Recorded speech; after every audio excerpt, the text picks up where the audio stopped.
I grew up in Highland Park, Illinois, in a house where success had a dress code and a tone of voice. My name is Olivia. I'm 32 now, but even as a child, I knew the rules of my family's world. My father, Dr. Russell Hayes, was the kind of surgeon whom other surgeons asked for advice. My mother, Eleanor, owned the courtroom the way others owned real estate. Every case she touched turned into a win. And then there was my older brother, Andrew. For years ahead of me and already set on becoming a doctor, he never once stepped out of line. Our parents didn't just love him. They celebrated him. They built their dreams around him, like he was the blueprint for what a Hayes should be. In our home, medicine and law weren't just respected. They were sacred. Commandments. At the dinner table, the conversation always hovered around surgeries, malpractice settlements, courtroom victories, and medical board appointments. Nobody asked how your day was. Nobody wanted to hear about your feelings or your curiosity about anything outside those two golden professions. It was a rigid house, filled with expensive furniture, polished marble, and an invisible layer of expectation that suffocated anything that didn't align with the plan. I was the outlier, the quiet one who liked to take apart old gadgets and figure out how software worked. I didn't play violin like Andrew. I didn't win debate tournaments or lead the Model UN team. What I did was write code, sketch systems in my notebooks, and build small things that nobody cared to look at. To my family, it was a hobby, something that might keep me entertained until I finally gave in and applied to med school or law school, whichever they had in mind. When I was 16, I won a regional coding competition. First place. I held up the trophy in the kitchen, heart racing, hoping just one of them would pause, ask me what it meant, maybe even be proud. My father barely looked up from his medical journal. My mother said, "That's nice, but focus on real academics." Andrew gave me a tight smile and asked if I had finished my chemistry homework. That was the night something cracked. Not loud, not obvious. Just a quiet shift in me, the way ice begins to separate under pressure. That night, I stopped waiting for their approval. I realized I'd have to build my life outside the walls of their expectations. Quietly, relentlessly. If I wanted to breathe, I had to stop trying to fit into their idea of who I should be. So I did what I had always done best. I started building in silence. They all talked about Harvard, Yale, and Columbia like they were the only options. The idea of applying elsewhere wasn't even discussed. My guidance counselor, Mr. Ellison, tried to suggest some schools with good engineering programs, but when I mentioned that at home, my mom laughed and said, "Sweetheart, you don't need trade school advice." So I nodded through the Ivy League conversations. I nodded when they talked about internships at law firms and summer programs at teaching hospitals. But when it came time to apply, I submitted my application to the Illinois Institute of Technology. I did it on a quiet afternoon in the school library. I didn't tell anyone. I knew it was the right place for me. Smaller, focused, innovative. It didn't carry the same name recognition as Princeton or Stanford, but it had everything I needed. More importantly, it was mine. My choice. My path. Not dictated by resumes passed down like family heirlooms, but by something deeper. My refusal to be invisible forever. I didn't do it for rebellion. I did it for survival. For a chance to grow in a world where I wasn't constantly being compared to someone else's ideal. Where no one would ask me to explain why I didn't want to be a lawyer or a doctor. Where I could just be myself. Even if no one back home saw any value in that. When I got accepted, I told my parents that night over dinner. I still remember the way the candlelight hit my mother's wine glass as she blinked and said, "That's unexpected." My father cleared his throat and asked if I'd applied to any real schools. I told them no. I didn't need to. College felt like oxygen after years of being smothered. At Illinois Tech, for the first time, no one cared that I wasn't pre-med or pre-law. No one asked me to justify my major. I could just be. I threw myself into my coursework with a kind of hunger I didn't even realize I had. I loved everything: databases, algorithms, networks, UI design. Every assignment felt like a puzzle. Every solution, a little breath of freedom. And somewhere between advanced Python and digital architecture, I met Emma Rodriguez. Emma was sharp in every way: her mind, her tongue, her sense of humor. She came from a working-class background in Joliet, but she talked about healthcare reform like a senator and wrote code like she had a direct line to the future. She didn't just understand problems. She felt them. And she refused to let them sit unsolved. We clicked instantly. She was obsessed with the flaws in medical communication, patients falling through the cracks, outdated record systems, doctors missing critical information. I had the skills to build. She had the vision to lead. So we got to work. We spent weekends and late nights in her aunt's garage, surrounded by old furniture, pizza boxes, and the constant hum of two overworked laptops.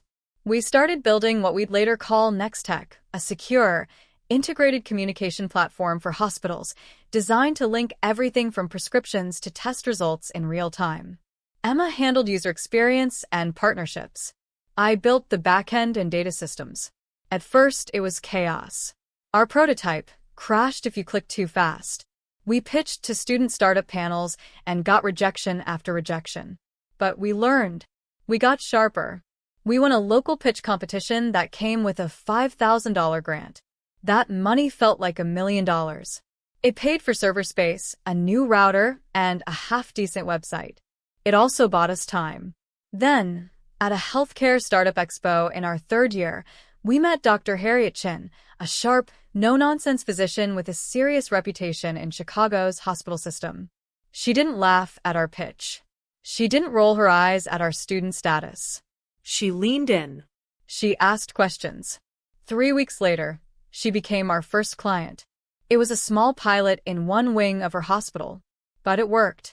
And the data showed what we knew all along. Our system reduced delays, improved communication, and helped save time in urgent care. We celebrated with cheap wine and cold fries in Emma's apartment that night. We didn't have much, but we had something real. I wanted to tell my parents.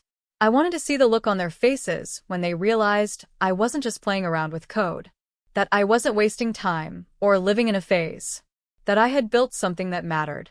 But I didn't. They still thought I was drifting. They still asked me when I was going to get serious. They still introduced me at family events as Olivia, the one who does something with computers. So I let them think what they wanted, because I knew the truth. And I knew that one day, they'd see it too. Maybe not today. Maybe not even soon. But that moment would come. And when it did, I'd be ready. Every time I came home for holidays, the same questions returned in different forms, wrapped in silk tones and forced smiles. Are you still doing that tech stuff? My mother would ask, slicing into her roast like she was dissecting a mistake. My father often chimed in with, maybe you should think about law school. There's still time. And the one that cut deeper than they realized, it's a shame, with your brains, you could have done anything. So I said nothing. I smiled. Let them believe I was lost. Let them think I was floating through life, directionless and stubborn. It was easier than defending a world they had already dismissed. Every time I tried to explain Nextech, they glazed over. When I mentioned clients, pilot programs, and user feedback, their eyes wandered like I were speaking another language. One, they had no interest in learning. Meanwhile, Andrew, perfect Andrew, was marching confidently toward their version of greatness. He had finished med school, moved into a highly competitive residency at Northwestern, and was now engaged to a pharmaceutical executive named Sophia Winters. They met at a conference in Boston, apparently, both presenting in adjacent panels on healthcare innovation. My mother beamed when she talked about her. Sophia comes from a solid medical family, she'd say, like that was a badge of honor. My father even started referring to her as our future doctor-in-law. Andrew had picked well. Their lives looked seamless, polished, destined for holiday cards and magazine spreads. They planned engagement dinner like it was a coronation. The venue? Bluebird, a Michelin-starred restaurant in downtown Chicago known for its curated menu, white glove service, and skyline views. You couldn't get a table without months of booking, but somehow, my mother had managed it with a single call. The guest list read like a who of the Midwest's medical and legal elite, hospital chairs, firm partners, Ivy League deans. Every name card was embossed. The champagne was imported. Even the floral centerpieces had a theme. I expected nothing from the evening. I was going because I had clicked yes on the RSVP out of habit, out of politeness, maybe even out of curiosity. Part of me wanted to see how far they would go to showcase the image of success. Another part, quieter but persistent, wanted to see if there was even a sliver of space for me at their celebration. Not as a prodigal daughter or a cautionary tale, just as myself. Then, a week before the event, I got a call from an unfamiliar number. I was in the middle of debugging a server issue when the screen lit up. I almost let it go to voicemail, but something made me swipe. "Hi, this is Sophia Winters from Horizon Health Systems," the voice said, crisp and professional. "I believe you're one of the founders of Nextech?" I nearly dropped the phone. I hadn't introduced myself to the acquisition team. Emma had taken the point on most communications while I handled technical adjustments behind the scenes. But of course, Sophia was on the team. The universe had a sense of irony. "Yes," I replied cautiously. "Oh wow," she said, clearly surprised. "I didn't realize, small world. I've been reviewing your back-end infrastructure. Solid works. Impressive. Horizon's very interested in what you've built."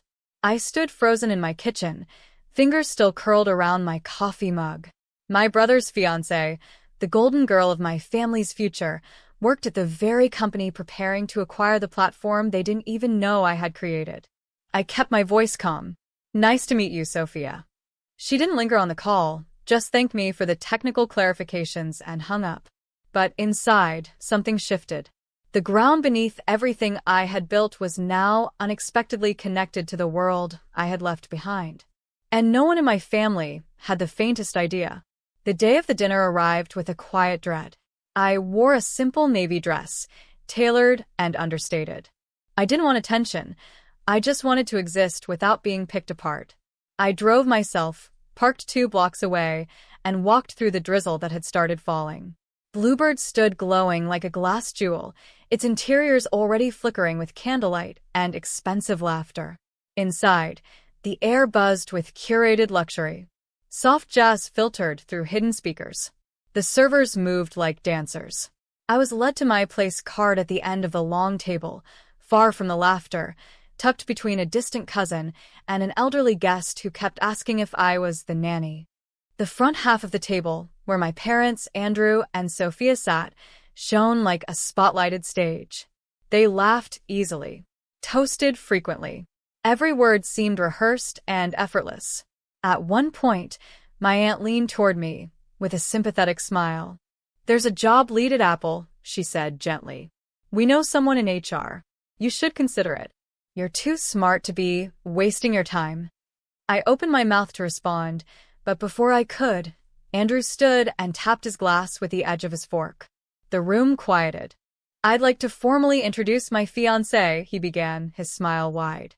"Sophia Winters, brilliant, beautiful, and the smartest person I know." Sophia shook her head modestly. "You're biased," she laughed, waving him off. The guests clapped.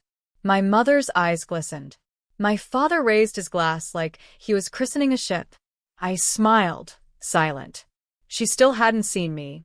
Then, as the main course arrived, the conversation shifted to work, mergers, hospital systems, tech integration. A guest asked Sophia about Horizon's current projects. She brightened. "We're actually in the final stages of acquiring a really promising platform, Nextech. It's a secure communication system for hospitals, developed by a small team of women. Brilliant work, honestly. It's going to be a game changer." She paused, looked toward the far end of the table. Her eyes met mine. Her expression changed, subtle but unmistakable. "Wait a minute," she said, her voice just loud enough to carry. You're the founder of Nextech?" The room went still. Andrew turned to her, confused. "What?" Sophia blinked, looking between him and me. "We've spoken on the phone. I didn't connect the names until just now." "That's not possible," Andrew said, laughing awkwardly. "Olivia's not. She doesn't run anything." I didn't flinch. I didn't look away. I simply said, "I do. I built it with my partner, Emma. We've been working on it for years." My mother's wine glass froze midair. My father's face went tight. He didn't speak. He didn't need to. The silence said enough. Sophia stared at me. The deal's being finalized next week, she said slowly. Horizon's acquiring Nextech for $200 million.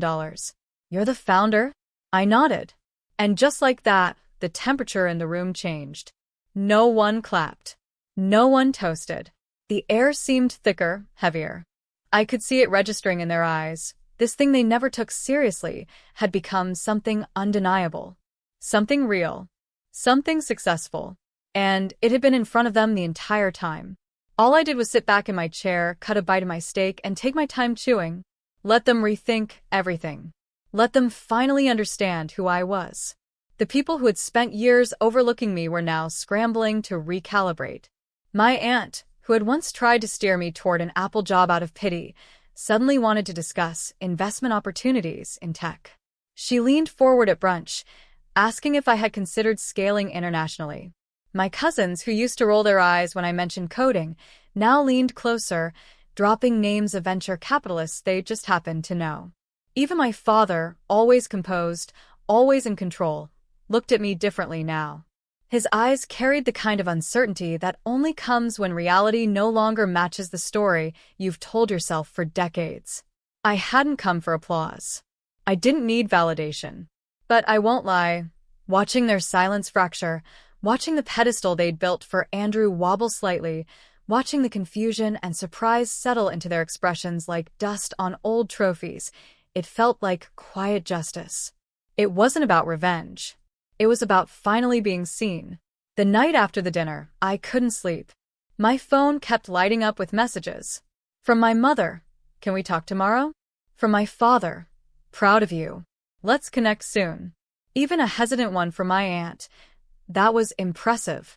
I stared at the screen for a while, rereading each message, but I didn't reply. Instead, I showed up the next morning at the Drake for brunch, just as we had planned long before the engagement dinner became my unintentional unveiling. The Drake was classic Chicago, old money elegance, white tablecloths, harp music playing just softly enough to discourage anything too personal. It was a place built to maintain appearances, and I knew that's exactly why my parents loved it. When I walked in, they were already seated. My mother wore a soft lavender blazer, pearl earrings, and that strange smile she used when she couldn't control a situation. My father stood when he saw me, then hesitated, unsure whether to shake my hand or hug me. They were off balance, like dancers suddenly unsure of their steps. "Olivia," my mother began, trying to sound composed, "we had no idea you were doing all of that." I poured myself a glass of water before responding. "I know," I said, keeping my voice calm. "You never ask." That landed like a soft blow. They blinked. My father leaned in, his elbows on the table. "Look, maybe we were hard on you growing up, but it worked. You've become successful. We just wanted the best for you. We pushed you to be great." I stirred my tea slowly. "You didn't push me to be great," I said evenly. "You pushed me to be like you." I stopped talking about what mattered to me because I knew you wouldn't hear it. That's not encouragement. That's survival. My mother's lips parted like she wanted to speak, but she didn't. My father sat back in his chair, not out of comfort, but defeat. They were so used to crafting narratives, legal briefs, surgical diagnoses, court cases, that hearing a version of the story they hadn't authored made them visibly uncomfortable. "I didn't build Nextech because of your pressure," I continued. "I built it because I needed to prove to myself that I was more than what you refused to see." The silence that followed was intense. It was hollow, empty, like the moment after a fire, when the air is still and everything smells like smoke. Eventually, they changed the subject, as they always did when emotions got too close to the surface. My mother asked about the acquisition like she was reciting the headlines from a business column. My father asked about my co-founder. I answered politely, factually, offering no more than necessary. I wasn't trying to bring them into my world. I was there to make it clear they had missed the invitation years ago. That evening, just as I was finishing a call with Emma about a final integration milestone, I heard a knock at my apartment door. I checked the peephole and blinked. Andrew stood there, holding a bottle of wine and a lopsided smile. "Peace offering," he said when I opened the door, raising the bottle slightly like it was a white flag. I stepped aside and let him in. We didn't hug. We just sat on my couch, the room lit only by a small side lamp. He looked around like he was taking it all in, my space, my furniture, my life outside of the pedestal we'd both grown up on. "I was wrong," he said after a long pause. "I never really saw what you were doing. I thought. I don't know. I guess I assumed you were just lost. Turns out, you were way ahead." I didn't say anything. I was still waiting to see if this was just another performance, another well-rehearsed speech. But he didn't look away. He kept his eyes on mine. "I was so busy being the version of success they wanted," he said quietly, "that I didn't notice you were building your own. And it's better. What you've done, it's real. You built something from scratch. I admire that." I nodded, the words sitting between us like something fragile. "You were always the brave one," he added. "I followed the script. You wrote your own." I studied him for a moment, realizing that for the first time in our adult lives, we were talking like equals. Not the golden child and the invisible one. Not the doctor and the tech dropout. Just siblings, each quietly acknowledging the cost of living someone else's idea of excellence. "Thank you," I said softly. He handed me the wine. "You deserve better than what we gave you growing up." I didn't need him to say that. But hearing it, that mattered. We sat in silence for a while, sipping the wine, watching the city lights blink outside the window. He asked me what it felt like, building something from the ground up, knowing it would soon be used in hospitals across the country. I told him the truth. "It feels like I'm finally breathing fully." He nodded.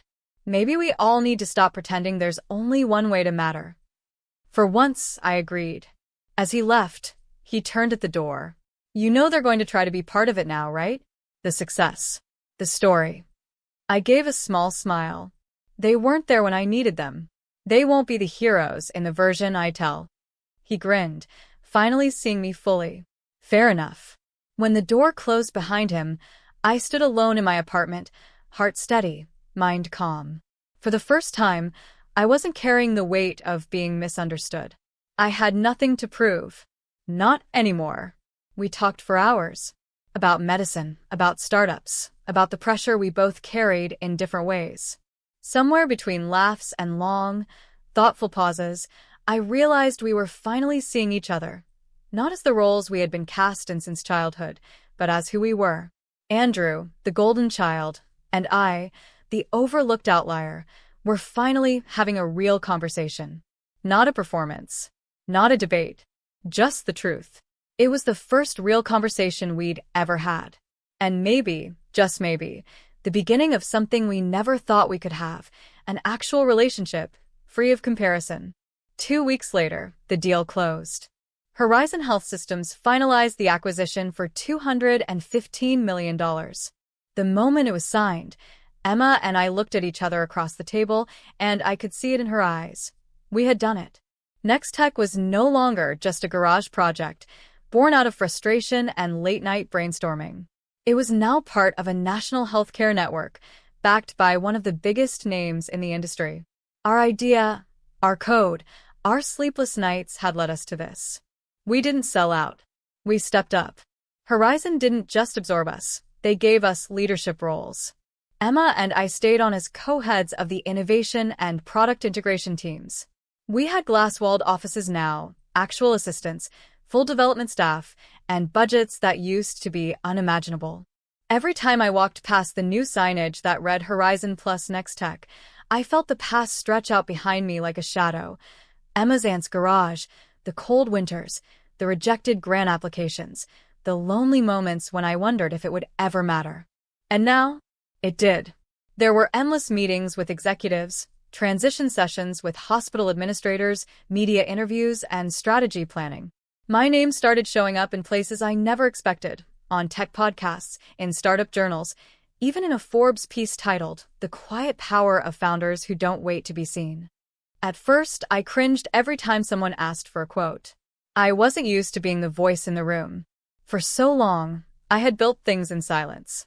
But Emma reminded me, again and again, that my story wasn't just mine anymore.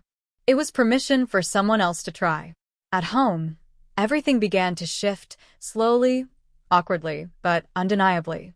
My parents still didn't quite know how to talk to me. My father, who once dismissed my interests entirely, began forwarding me health tech articles with brief notes like, "Interesting development in imaging AI." My mother sent me a link to a scholarship program for girls in STEM with a message, "Is this something your company might support?" It wasn't perfect, but it was something. Strangely enough, Sophia became a bridge between us. At brunches and dinners, she'd ask me questions that gave my parents a path into the conversation, questions about the tech we were building, the systems we were fixing, the people we were helping. And she never did it in a patronizing way. She never treated me like the surprise success or the little sister who got lucky. She treated me like someone worthy of the table. That made it easier for others to follow her lead. Then one day, I got an email from a local school asking if I'd be willing to speak to a group of high school girls in their tech club. I almost said no. I told myself I didn't have time, but the truth was, I didn't think I had anything valuable to say out loud. But I went. I walked into that classroom, 20 chairs arranged in a half circle, and a dozen teenage girls looking up at me like I was someone. Me. Olivia Hayes. The girl who once hid her trophy in a kitchen drawer because no one cared. The girl who coded in secret because it wasn't real enough for the dinner table. I told them everything. The competition I won at 16. The silence I came home to. The garage we worked in. The moment Sophia recognized me across a room and said, "Wait, you're the founder?" I didn't sugarcoat it. I didn't make it neat. I made it real. They listened. They asked questions. They stayed after to show me the apps they were building and the bugs they couldn't figure out. Two of them, Maya and Lila, started emailing me every week. I offered to mentor them. Their passion reminded me of something I had nearly forgotten, what it feels like to believe in something before anyone else does. Yes, the money changed things. I bought a better apartment, donated to STEM education programs, paid off Emma's student loans and my own. I finally bought a car that didn't stall in the snow. But those things weren't what grounded me. What changed me was seeing the platform we built working in real hospitals. Watching nurses update records in real time. Watching patients avoid dangerous delays because our system caught something that would have been missed before. That was the real return. The impact. And over time, I stopped brushing off praise. I stopped shrinking when someone complimented my work. I let it in. Because I had earned it. Because the girl I used to be deserved to hear it. I didn't build Nextech to be famous or celebrated. I built it because I knew there had to be a better way to keep people safe, to make systems smarter, to give care teams the tools they needed. The recognition was never the goal. But the fact that I could finally stand in it without flinching, that meant everything. These days, my life looks nothing like the one my parents imagined for me, and everything like the one I once imagined in silence. I live in a loft not far from Lake Michigan. My windows let in morning light, and I have plants I keep alive. There are books everywhere, prototypes in progress, and a sticky note wall filled with quotes and code. Every other Sunday, I have dinner with Andrew and Sophia. Sometimes it's just the three of us. Sometimes our parents come. They still fumble a bit, still get things wrong, still ask questions that make me cringe, but they show up. And that matters. I now lead Horizon's Global Innovation Division. Nextech is expanding into Europe, with early partnerships in Singapore and Mumbai. What started with handwritten notes and shared Wi-Fi passwords is now a platform saving time and lives across continents. Once a week, I sit down with Dr. Naomi Winters, Sophia's cousin, yes, and my therapist. At first, I wasn't sure I needed therapy. But over time, I saw what it gave me. Clarity, language, and the permission to stop chasing the things I once thought would make me whole. In one session, I told her, I don't need their approval anymore. I thought I did for most of my life, but I don't. She smiled gently and said, "That's not small, Olivia. That's everything." She was right. These days, my applause comes from the right places. From Emma, when a new integration rolls out. From the team, when a deadline is met. From the girls I mentor, when they finally debug a program. I've built a new kind of family, one where belief is not conditional and success is not transactional.